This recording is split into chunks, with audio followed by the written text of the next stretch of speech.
SRK ഗ്രാമസേവാ സമിതിയുടെയും Vaidyers Ayurveda medical സെന്ററിന്റെയും സംയുക്താഭിമുഖ്യത്തിൽ സൗജന്യ ആയുർവേദ മെഡിക്കൽ ക്യാമ്പ് സംഘടിപ്പിച്ചു. അപ്പോൾ ആയുർവേദത്തെ സംബന്ധിച്ച് വളരെ പരമ്പരാഗതമായി നമ്മുടെ നാട്ടിൻപുറങ്ങളിൽ കാണുന്ന ഔഷധ സസ്യങ്ങളടക്കമെല്ലാം എടുത്തിട്ടുള്ള മരുന്നുകൾ മൂലം ഉണ്ടാകുന്നതാണ്. അപ്പോൾ അത് വളരെ ഫലപ്രദമായ ഒരു ചികിത്സാ രീതിയാണ്.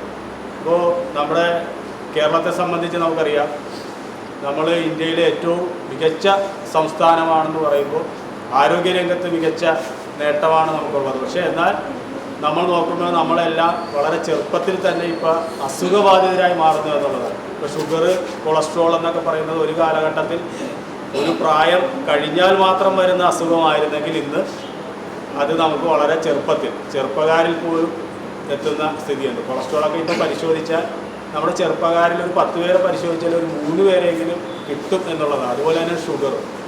അപ്പോൾ ആ നിലയിൽ നമ്മുടെ ആരോഗ്യം നമ്മുടെ ഈ പറഞ്ഞതുപോലെ ആയുർവേദമൊക്കെ എന്ന് പറയുമ്പോൾ നമ്മൾ ഒരു ദൈനംദിനമായ ഒരു ദിനാചാരങ്ങളുണ്ട്, അതിൻ്റെ ഭാഗമായിട്ടാണ് നമ്മൾ ജീവിച്ചുകൊണ്ടിരിക്കുന്നത്. പക്ഷേ ഇപ്പോൾ അതല്ല.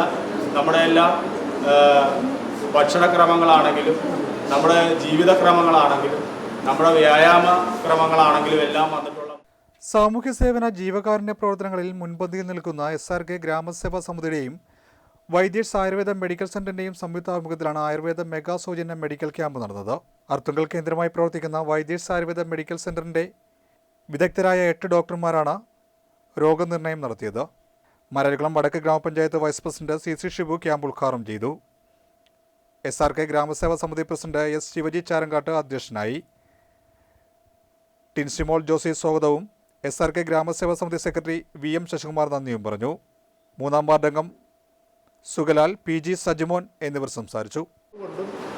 ഈ വരുന്ന അവർക്ക് കിട്ടുന്ന ലാഭവിഹിതത്തിൻ്റെ ഇത്ര ശതമാനം ഇങ്ങനെയുള്ള ഫണ്ടുകൾ ഇങ്ങനെയുള്ള NGOകൾക്ക് കൊടുത്തേ പറ്റൂ എന്നുള്ളതാണ് ഇപ്പോഴത്തെ നിയമം. അതനുസരിച്ച് നമ്മൾ അപ്രോച്ച് ചെയ്യുന്നത് നമ്മൾ അതനുസരിച്ചിട്ടുള്ള കാര്യങ്ങൾ അവതരിപ്പിച്ച് അതിൽ നിന്ന് നേടിയെടുക്കുക എന്നുള്ളൊരു വലിയൊരു ഒരു പദ്ധതിയാണ്. അതിൽ കുറേയൊക്കെ വിജയിക്കുന്നുണ്ട്. 1000 പേരെ കാണുമ്പോഴായിരിക്കും ഒരു 10 പേര് നമുക്ക് സഹായം ആ രീതിയിൽ തരുന്നത്. കാര്യം അവർക്ക് കൊടുക്കാനുള്ള ഓരോ ഐഡിയകളുണ്ട്, അതനുസരിച്ച് നമുക്ക് അവരിൽ നിന്ന് നേടിയെടുക്കാൻ സാധിക്കും. അപ്പോൾ അങ്ങനെ കിട്ടണമെന്നുണ്ടെങ്കിൽ കുറച്ച് കാര്യങ്ങൾ പിന്നിലുമുണ്ട്. നമുക്ക് സംഘടനയെ സംബന്ധിച്ച് രജിസ്ട്രേഷൻ 3 വർഷം കഴിഞ്ഞിട്ടുള്ള സംഘടനകൾക്ക് 12A എന്നൊരു സംവിധാനമുണ്ട്, ATG ഉണ്ട്, CSR ഫണ്ട്. ഇതൊക്കെ രജിസ്ട്രേഷൻ കിട്ടിയവർക്ക് മാത്രമേ അങ്ങനെ ചെയ്യാനും സാധിക്കൂ. അപ്പോൾ അത് വർഷങ്ങളായിട്ട് നമ്മളത് ചെയ്ത് കൊണ്ടുപോകുന്നതുകൊണ്ട് മാത്രമാണ് നമുക്കതിന് നേടിയെടുക്കാൻ സാധിക്കുന്നത്.